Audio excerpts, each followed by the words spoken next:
Au début de ce mois, comme chaque mois depuis 20 ans, a eu lieu la relève de la garde devant la prison de Spandau à Berlin. Français succédant aux Russes, comme les Russes succèdent aux Américains et les Américains aux Anglais. Bientôt, les gardiens des 4 nations ne garderont plus qu'un seul prisonnier, Rudolf Hess, le dernier des 7, von Schirach espère achevant de purger leurs 20 ans.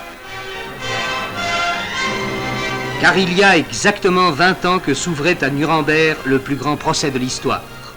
Face à 8 juges de 4 nations, américains, russes, anglais, français, 21 accusés, et quels accusés?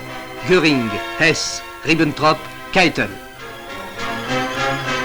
Pour la première fois, la justice va avoir à juger de crimes de guerre.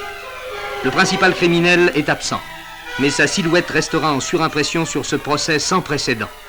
Il n'est pas inutile que les générations qui peuvent dire « Hitler connaît pas » entendent la déposition d'une déportée, Marie-Claude Vaillant-Couturier. Une nuit, nous avons été réveillés par des cris effroyables. Nous avons appris le lendemain matin par les hommes qui travaillaient au Sonderkommando, le commando des gaz, que la veille, n'ayant pas assez de gaz, ils avaient jeté les enfants vivants dans les fournaises. 300 audiences pour énumérer tous les chefs d'accusation. 11 mois seront passés lorsque le verdict tombera. 3 accusés seulement quitteront le prétoire libre. 7 sauveront leur tête pour la prison à temps ou à vie. Pour 11 d'entre eux, pour Göring, Ribbentrop, Keitel, la mort par pendaison.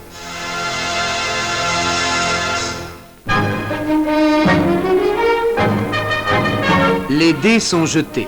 Monsieur Ian Smith, le Premier ministre rhodésien, a proclamé unilatéralement l'indépendance plutôt que d'accepter une constitution qui n'exclurait plus 3 800 000 Noirs de la vie politique. À Londres, réaction immédiate, Monsieur Wilson est allé demander aux communes l'application des sanctions économiques prévues contre cette rébellion d'un territoire d'outre-mer. Devant la maison de Rhodésie, dans la capitale britannique, les pompiers devaient prendre position. Des manifestants réclamaient une action énergique, voire militaire. Le mot d'ordre, sanctions immédiates. Réaction générale dans tous les pays africains du Commonwealth, de la Nigeria, où Aboubakar Tafawa Balewa prône l'action militaire, à la Tanzanie, où Julius Nyerere demande aux Rhodésiens noirs de garder leur calme.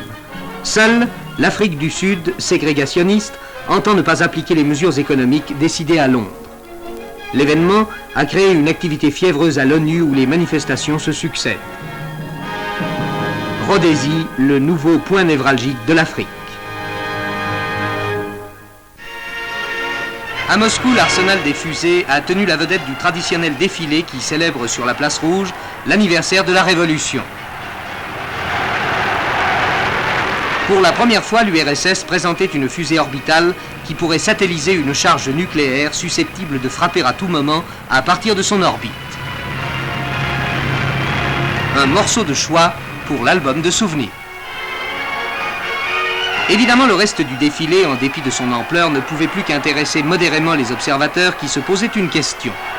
L'URSS dispose-t-elle là de l'arme absolue qu'avait annoncé M. Khrouchtchev? Mais selon les experts, les caractéristiques de cet engin rendent la parade possible.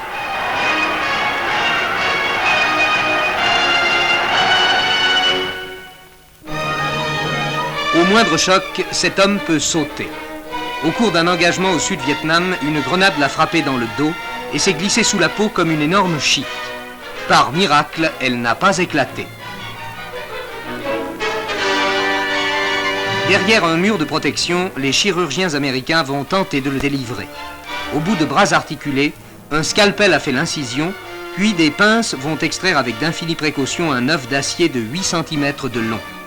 Le patient avait été anesthésié localement.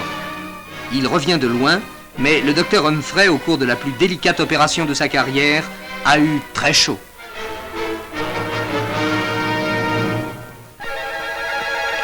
En convoquant les caméras de cinéma et de télévision sur les lieux où ils avaient organisé un faux accident de chemin de fer, dans le but d'éprouver le dispositif de secours, les autorités britanniques ne croyaient pas réussir une aussi bonne reconstitution. L'effet psychologique des caméras fut singulièrement efficace sur les nombreux figurants bénévoles destinés à jouer les victimes en attendant, qui sait, de jouer les vedettes.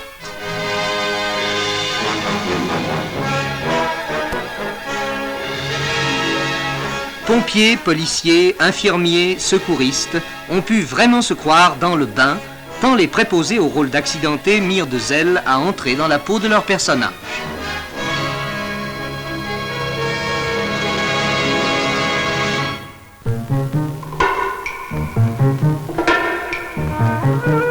L'homme, décidément, n'est pas né d'hier.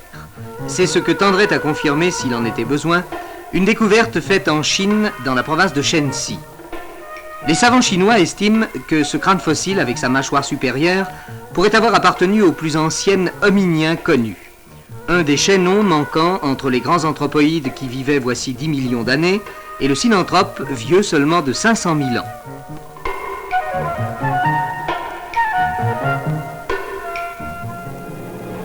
Un autre mystère de la préhistoire, la disparition brusque des dinosaures il y a 65 millions d'années, bien avant l'apparition de l'homme, a peut-être trouvé sa solution en Provence, dans le décor même que peignit Cézanne.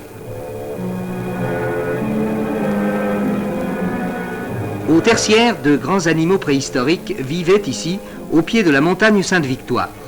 On y trouve aujourd'hui par centaines des œufs de dinosaures, des œufs fossilisés que l'on avait pris jusqu'ici pour des pierres ordinaires. C'est le conservateur du musée d'Aix qui s'avisa le premier de l'identité de ces blocs pétrifiés dont la taille fait rêver. L'examen de ces œufs jamais éclos l'a amené à une conclusion. Un changement brutal du climat terrestre aurait empêché les œufs de donner naissance à une nouvelle génération de dinosaures, ce qui explique la brusque extinction de la race simplement par absence de postérité. On voit, entre parenthèses, l'intérêt d'être vivipare.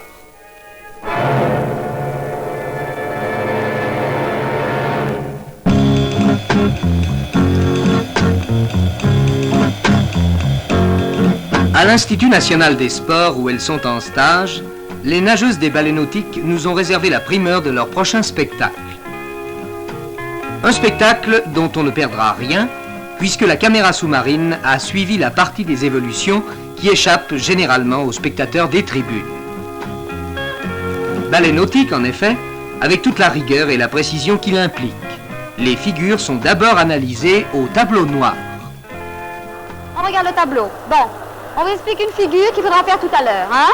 En carré, donc, 1, 2, 3, 4. Une se met à côté. Là, une autre. Là, une autre. Et là, une autre. Vous vous tenez par les bras. Hein? Ça tourne. Premier temps. Ensuite, les 4 du carré restent là. Et il y en a 2 qui viennent comme ça. Et 2 comme ça. Est-ce que vous avez compris? Ce ne sont pas des championnes, et Kiki Caron n'a rien à craindre d'elles.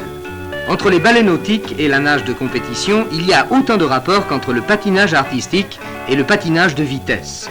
Elles doivent savoir parfaitement nager, non pas vite, mais bien, avec beaucoup de style, de souplesse et de grâce naturelle.